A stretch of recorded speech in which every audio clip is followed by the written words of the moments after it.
오늘 말씀은 기도와 말씀으로 승리하라라는 말씀으로 전해드리겠습니다. 7장은 왕후 에스더의 두 번째 초청 잔치를 보여줍니다. 잔치라고 하면 이제는 우리가 어느 정도 어떤 일이 또 벌어지나 하고 궁금해하실 때가 되었습니다. 잔치는 에스더가 열었고 결과는 이제 하나님이 보여주십니다. 에스더는 현 상황에서 유대인의 생명줄을 좌지우지할 수 있는 분들을 초청을 합니다. 왕과 하만이죠. 그리고 보이지 않는 한 분입니다. 이들의 영향력은 무시할 수가 없습니다. 아하수에로 왕이 에스더에게 말했던 거 기억나십니까? 원하는 것이 무엇이냐고, 나라의 반도 주겠다고 2번이나 물었습니다. 에스더는 바로 대답하지 않습니다. 왕은 지금 애가 타고 있습니다. 이제 그 대답을 할 때가 왔습니다. 두근두근합니다. 사랑하는 성도 여러분, 에스더가 여기까지 온 건요, 운, 용기 이런 것이 아닙니다. 다른 두 가지입니다. 모르드게를 통해 들은 하나님의 말씀과 말씀의 인도하심과 그것을 바탕으로 금식하며 기도했던 것입니다. 우리를 여기까지 인도하신 하나님께 나아가는 것은요, 기도와 말씀임을 믿으시기 바랍니다. 에스더는 계속해서 기도하며 기회를 보다가 잡았습니다. 왕이 다시 질문을 합니다. 2절에 보시면 왕이 이 둘째 날 잔치에 술을 마실 때에 다시 에스더에게 물어 이르되, 왕후 에스더여, 그대의 소청이 무엇이냐 곧 허락하겠노라. 그대의 요구가 무엇이냐 곧 나라의 절반이라 할지라도 시행하겠노라. 밤새 왕의 마음이 변했습니까? 여전합니다. 에스더에게 활짝 오픈되어 있습니다. 왕에게는 꽃보다 아름다운 것이 에스더입니다. 그러나 모든 것을 알고 있는 에스더와 우리 입장에서는 이런 표정을 지을 수밖에 없습니다. 이 왕은 유대인을 아무렇지도 않게 진멸하라고 명령했던 왕입니다. 긴장이 절로 되고 손에 땀이 쥐어집니다. 이제 에스더의 입이 열리기 시작합니다. 3절에 뭐라고 되어 있습니까? 에스더가 대답하여 이르되, 왕이여, 내가 만일 왕의 목전에서 은혜를 입었으며 왕이 좋게 여기시면 내 소청대로 내 생명을 내게 주시고 내 요구대로 내 민족을 내게 주소서. 4절 보겠습니다. 나와 내 민족이 팔려서 죽임과 도륙함과 진멸함을 당하게 되었나이다. 만일 우리가 노비로 팔렸더라면 내가 잠잠하였으리려다. 그래도 대적이 왕의 손해를 보충하지 못하였으리다 하니. 때가 되었고 이제 삥 둘러 얘기하지 않습니다. 물러설 곳도 없습니다. 배수진을 쳤습니다. 이제 이것이 죽으면 죽으리라는 믿음의 각오를 보이기 시작합니다. 두 가지를 말합니다. 자신의 생명을 지켜달라는 것, 그리고 자신의 민족을 구해달라는 것입니다. 여기서 에스더의 출신도 적나라하게 공개됩니다. 이것이 독일까요? 득일까요? 우리 성도님께 여쭤보겠습니다. 우리가 살아가면서 그리스도인임을 밝히는 게 우리에게 이로울까요? 괴로울까요? 그때가 언제가 되었든 우리에게는 정체성을 숨길 수 없을 때가 반드시 올 것입니다. 그중 하나가 오늘 말씀처럼 절체절명의 위기입니다. 사방에서 압박하는 위기가 옵니다. 어쩔 수 없이 자신의 정체성을 드러낼 수밖에 없습니다. 그리스도인이었어? 교회 다녔어? 예수 믿었었어? 이 위기 때 어찌해야 될까요? 혹자는 평소 하던 대로 해요. 자신의 습관대로 완악함을 드러냅니다. 하나님의 사람이란 정체성은 전혀 의미가 없는 삶을 그냥 살아가면서 대처를 합니다. 어떤 사람은 숨습니다. 난 모른다고 합니다. 그러면서 아무 일도 없었던 것처럼 살아갑니다. 오늘 에스더는 어떠합니까? 죽을 각오의 기도로 준비한 에스더는 모르드게의 말대로 자신과 유대인을 따로 놓고 생각하지 않습니다. 하나의 운명 공동체로서 생각합니다. 그녀가 말하기를 유대인이 노비로 팔렸다면 잠잠히 있었겠다고 합니다. 이 말을 생각해 보면요, 100번 양보해서 노예로 팔려가는 정도면 받아들일 수 있다고 하는 겁니다. 강대국이 전쟁에 진 노예들을 끌고 가서 자국을 위해 쓰는 것이 당시 일상이에요. 유대민족은 부끄럽지만 한두 번도 아니고 몇 번을 이런 일을 겪었습니다. 지금도 바벨론에 끌려와 바사에 살고 있어서 에스더는 이런 말을 할 수 있다는 것입니다. 그래서 이 세상에서는 자유하지만 본질은 나그네인 우리와 똑같은 것을 볼 수 있습니다.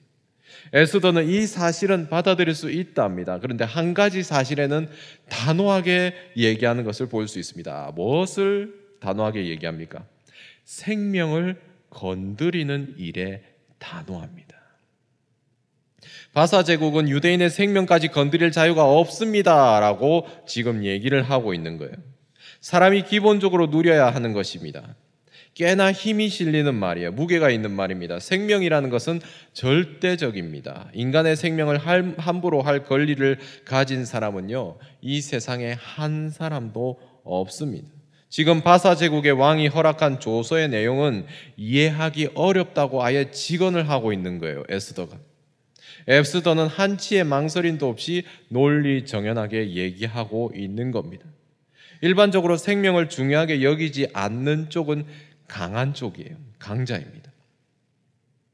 약자의 생명은 항상 위협당하고 있습니다. 게다가 악인에게 힘이 주어지면 어떤 일이 벌어지는지 우리는 늘 봐왔습니다. 멀리 볼 것도 없습니다. 무기와 힘이 주어지자 거침없이 사람들을 학살하는 테러 무장 단체가 판을 치는 세상이 우리가 사는 세상입니다. 칼만 들면은 지나가는 사람도 푹푹 찔러대는 게 묻지마 살인이 일어나는 것이 이 세상입니다. 학살 전쟁을 통해 사람들이 죽어가고 이런 세상에 하나님 없는 세상은 정말 공의가 없이 더 악하게 보입니다. 자신의 이득만 챙깁니다. 출애굽 때 어떤 일이 있었습니까? 바로가 히브리인들의 남자아이를 몰살시킵니다. 예수님이 탄생했을 때도 비슷한 일이 일어납니다. 2세 미만의 남자아이를 헤롯 왕의 명령으로 다 죽입니다. 힘과 죄가 만나니까 무서운 결과가 나온다는 것입니다. 모르드게가 에스더에게 유다에 대해서 말하지 말라고 했던 이유가 여기서 나옵니다. 어떤 일을 당할지 몰랐기 때문입니다. 강자가 득세하는 세상에서는 약자가 설 곳이 없는 게 우리가 알고 있는 상식이죠. 그러나 하나님은 약자를 돌보시는 줄 믿으시기 바랍니다. 억울한 사람이 없게 하십니다. 생명을 죽이려는 강자와는 다릅니다. 하나님은 생명을 기이 여기시고 정의의 공의의 하나님이십니다. 이 정의를 알려면은 하나님의 마음을 알아야겠죠. 자, 하나님의 마음을 알려면 어떻게 해야 됩니까? 말씀을 알아야겠죠. 세상에 말씀이 없어서 공의가 사라지고 있는 겁니다. 말씀을 알게 되면 하나님이 말씀하시는 정의 가운데 그 하나님의 생명을 향한 긍휼함을 깨닫게 됩니다. 교회라는 공동체가요, 여기 있는 우리 성도님들이 계신 공동체가 이것을 위해 생명을 살리기 위해 존재해야 한다는 것입니다. 말씀이 들어가는 그 교회 공동체가 바로 세워지는 공동체가 된다는 것입니다. 오늘날 모든 교회가 말씀을 가지고 서로의 생명을 살리는 선이 실천될 때 건강한 공동체가 된다는 것입니다. 자, 생각해 봅시다. 생명을 살리려고 하는데 서로 욕을 하겠습니까? 생명을 살리려고 하는데 서로 비방하겠습니까? 손가락질 하겠습니까? 생명을 살리려고 하는데 야야야 저 안아 이러면서 비난하겠습니까? 이건 다 죽이는 거잖아요. 하나님이 기뻐하시는 공동체가 드디어 이루어지게 되는 것입니다. 하나님이 무엇을 말씀하십니까? 아모스서를 보겠습니다. 아모스서 8장 4절입니다. 우리 같이 읽어봤으면 좋겠습니다. 시작. 가난한 자를 삼키며 땅의 힘없는 자를 망하게 하려는 자들아, 이 말을 들으라. 하나님의 말씀을 들으라는 얘기입니다. 5장 22절을 한번 보겠습니다. 너희가 내게 번제나 소제를 드릴지라도 내가 받지 아니할 것이요 너희의 살찐 희생의 화목제도 내가 돌아보지 아니하리라. 5장 24절 같이 읽어보겠습니다. 시작.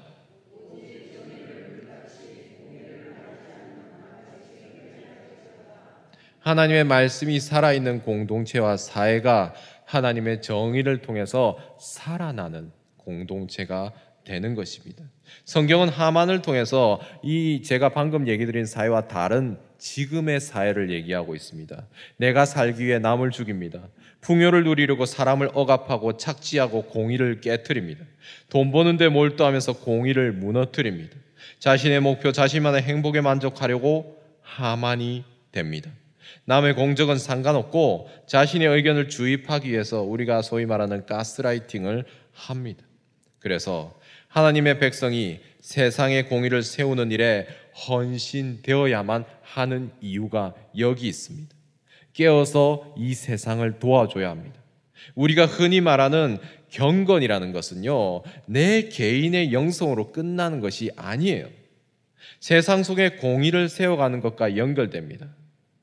오늘 에스더는요, 죽음을 각오하고 공동체 안에서 이 공의를 세우기를 주장하기 위해 이런 본을 보이고 있는 겁니다.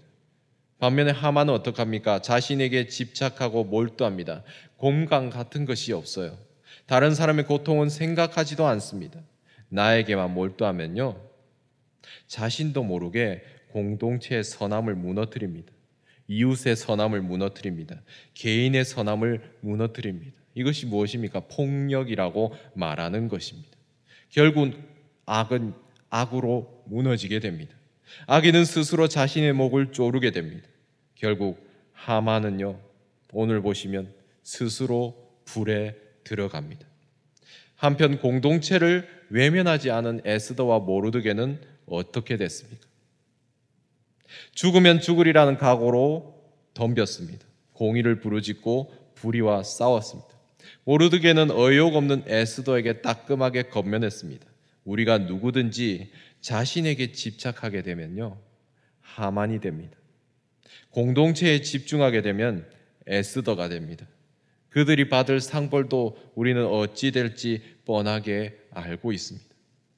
제가 여러 교회를 다녀보면서 본들 분 중에 이런 분들이 계십니다. 교회를 위해서 노력하고 고민하고 공동체가 함께 고민하고 회의해야 될 상황에서, 예를 들면 공동의회 같은 거죠. 자신의 익숙함을 지키기 위해서 반대요, 법이요 이러고 일어섭니다. 정작 중요한 발언이 필요한 자리에서는 발을 빼요. 책임지지 않습니다. 그저 다른 사람의 눈치만 받고 끝날 것 같죠. 그런 사람이 나중에 혹독한 대가를 치렀습니다. 에스더는요, 하나님의 말씀 그리고 기도를 통해서 그것을 깨닫고 지금 왕에게 얘기하고 있는 겁니다. 자신 안에 그런 불같은 타오르는 지혜가 떠올라서 왕에게 얘기하고 있는 겁니다. 사랑하는 성도는, 우리 성도님은 말씀이 바탕이 되어 공동체를 위해 기도하고 정면 돌파하는 은혜가 있어야 합니다. 4절을 보시면 에스더는 유다 민족이 그들의 의사와 상관없이 계략에 휘말렸다고 당당하게 얘기합니다. 끔찍하게 죽게 되었다 합니다. 이 일에 주모자가 있다고 밝힙니다.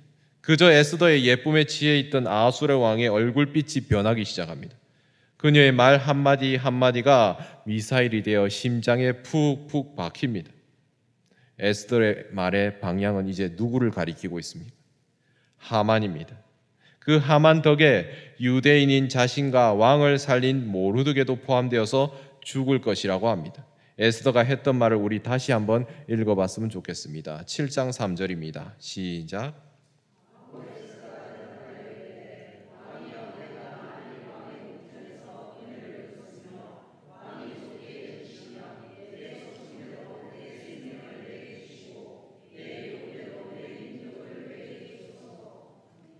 낙장 불입입니다. 주사위는 던져졌습니다. 에스더는 이후 왕의 처분을 이제 조용히 기다릴 뿐입니다. 우리는 하나님 앞에 기도와 말씀으로 준비하고 큰일이 생겼을 때 주님 앞에 잠잠히 기다릴 수 있는 은혜가 있으시길 바랍니다. 이제 나올 왕의 말에 모든 것이 달려 있습니다. 상황글이 중요하지 않아요. 이 상황을 이끄는 은혜가 중요합니다. 이 상황 가운데 하나님의 개입하심이 있느냐가 중요하다는 것입니다. 은혜가 임하게 되면요, 살아날 일이 생깁니다. 없으면 죽게 됩니다. 세상 속에 하나님의 자녀로 살아가는 사람은요, 이를 위한 지혜와 용기가 필요합니다. 에스더는 과연 지혜롭고 용기가 있었습니다. 자기 속에 있는 것을 지혜롭게 왕에게 전했습니다. 용기로는 부족합니다. 만용으로도 안 돼요.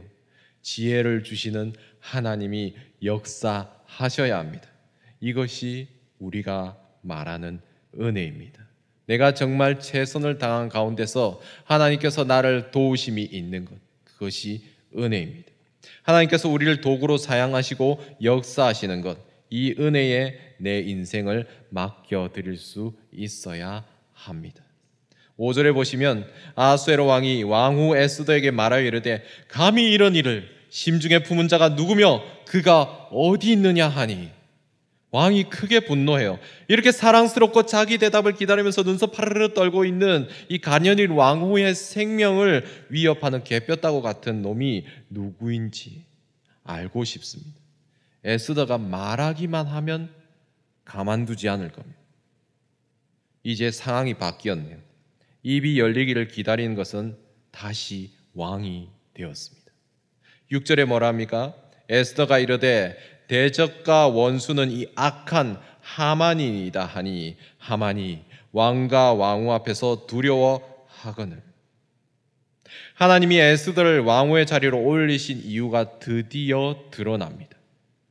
하나님은 악한 자를 처단하기 위해 그녀를 왕으로 세우셨습니다. 하만의 음모가 100일 하에 드러납니다. 악의 실체는요, 반드시 드러납니다. 이거 우리끼리 비밀이 돼. 아무한테도 얘기하지 마라. 며칠 지나면 다 알아요. 비밀은 없습니다. 그런 거 없습니다. 악이 드러나는 것이 곧 심판입니다. 6절에 에스더는 자신의 발끝에서 100까지 올라오는 감정을 담아서 얘기합니다. 하만입니다. 얼마나 참았겠습니까? 얼마나 기다렸겠어요? 얼마나 기도하며 참았겠습니까? 대적과 원수는 이 악한 하만이라고 말할 때 얼마나 감정이 담기고 속에 모든 것을 담아 얘기했을까요? 우리 그런 거 없습니까? 저 사람이라. 좋은 일이든 나쁜 일이든. 하만은 공포에 휩싸입니다. 이미 그는요, 모르드게를 왕의 말에 태워 시가 행진을 할 때부터 목숨줄이 휙 떨어지고 있었어요. 이제 바닥에 쿵 닿았습니다. 이제 그는 바사 제국의 총애를 받는 왕후를 죽이려고 한 죗값을 치러야 합니다. 하만, 얼마나 어깨춤을 췄습니까? 왕후에게 2번이나 초청받고 원수 같은 모르드게를 장대에 달 것을 생각하며 얼마나 신이 났습니까? 자신이 누려야 할 것을 당연히 누린다 착각하고 있었습니다. 이런 일이 일어날 줄 누가 알았겠습니까? 지금 하만은요, 자신이 준비한 덫에 자기가 걸린 짐승의 모습입니다. 상황이 반전되었습니다. 하늘을 찌를 듯한 하만의 건세가 한순간에 뿅 하고 사라집니다. 그 누구도 넘어뜨리지 못할 것이라 생각한 무적의 악당이 무너졌습니다. 사랑하는 성도 여러분, 악한 것은 반드시 무너집니다. 하나님의 손안에서 반드시 무너짐을 믿으시기 바랍니다.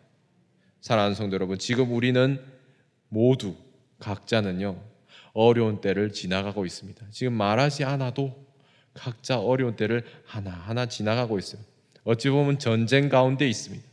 이후로도 어려움은 계속될 거예요. 살아가면서 어디에서도 우리는 하만이라는 존재를 만날 겁니다. 아니, 우리 자신이 하만이 될 수도 있습니다. 이 하만이 만만하지 않아요. 시시각각 우리를 변화시키려고 하고 우리를 공격하려고 합니다. 성도로서 이 세상 살아가는 게 만만하지가 않아요. 위험한 여정입니다. 그러나 두려워하지 마시길 바랍니다.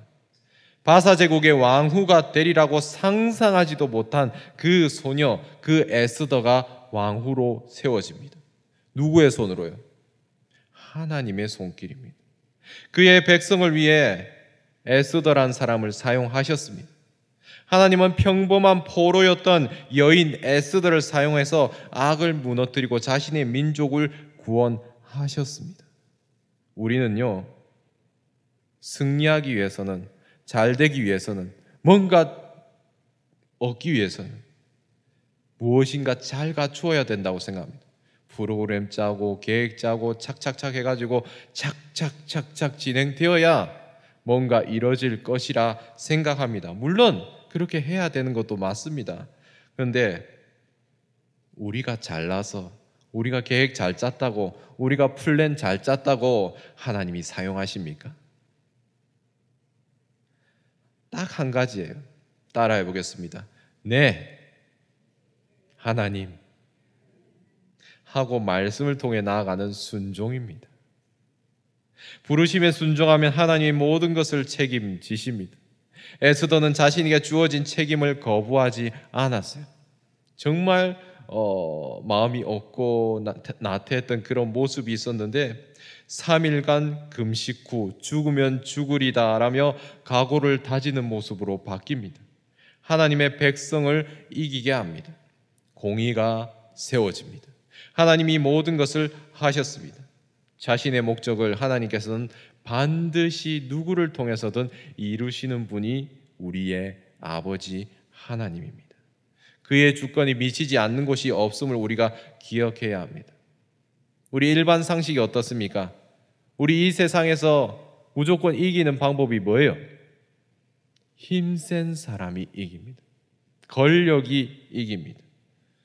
그러나 작더라도 한 자리 맡은 사람이 모든 일을 좌지우지하는 것처럼 보입니다. 실제로도 그런 일이 우리 주변에 일어나고 있어요. 저도 그런 줄 알았거든요.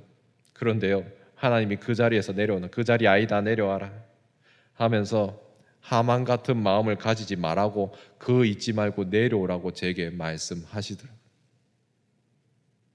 올리시고 내리시는 건요, 누가 합니까? 하나님이 하십니다. 순종한 자와 하나님이 함께 하심으로 그 일을 감당하게 하십니다. 우리는 약하지만, 한 자리 차지하는 것도 없지만 하나님은 강하신 줄 믿으시기 바랍니다. 정의를 행하시는 그분이 우리를 승리하게 하십니다. 생명을 허락하십니다. 우리는 하나님의 말씀을 품은 채로 그의 편에 서 있기만 하면 됩니다. 그의 편에 서 있으려면 어떻게 해야 됩니까? 내가 그 사람 편에 서 있으려면 그 사람을 알아야 되잖아요. 그 사람을 알지도 못하는 어떻게 그 옆에 섭니까? 그를 알기 위해서 말씀을 알아야죠. 말씀만 알면 안 됩니다. 그 말씀을 듣기를 원하고 그 말씀을 주님과 나누기로 작정해야 됩니다. 그것이 뭐예요? 하나님의 말씀을 들을 준비도 되어야 합니다. 이게 뭡니까? 그것이 기도입니다. 기도는 딴 거 없어요. 우리 안에 말씀이 임하고 그 말씀이 내 안에서 계속해서 묵상이 되고 그 말씀을 다시 또 주님으로부터 듣기 원하고 그리고 그 말씀을 주님과 나누기를 원하는 것, 그것이 기도입니다. 내 안에 하나님과 함께 하는지 알아볼 수 있는, 내 안에 하나님께서 함께 하시는지 아닌지 알아볼 수 있는 방법이 있습니다.